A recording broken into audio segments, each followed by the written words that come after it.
Hello everyone, welcome to our channel. Don't forget to subscribe and click on the bell icon.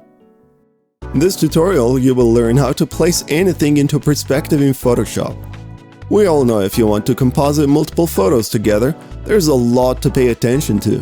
In this tutorial, you'll be addressing the perspective issue. We'll learn to use the vanishing point filter to place anything in perspective. For this tutorial, we already have a cutout photo frame and a wall that we want the photo to be matching the perspective of.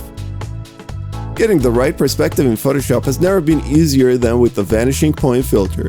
This tool allows us to define a perspective and then copy and paste a layer into that perspective. To start, we need to get the frame layer onto our computer's clipboard. Select the frame layer by pressing Command and clicking on its thumbnail, and then hit Command C to copy it. But don't paste it yet.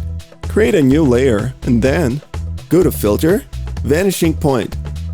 Simply click on any well-defined corners and edges in the photo where you want to place the frame. Once you create 4 corners, a grid will appear in the perspective that you defined. Be sure to make it large enough to hold the picture frame that we're about to paste in. Once the grid is made, hit Command V. Then, drag the frame that you just pasted into the grid.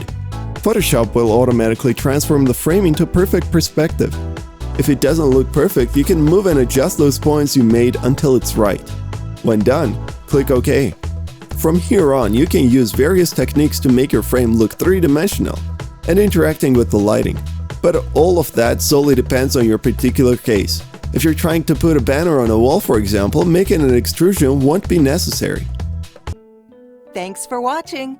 If you enjoyed this video, please make sure to give it a thumbs up and subscribe to our channel.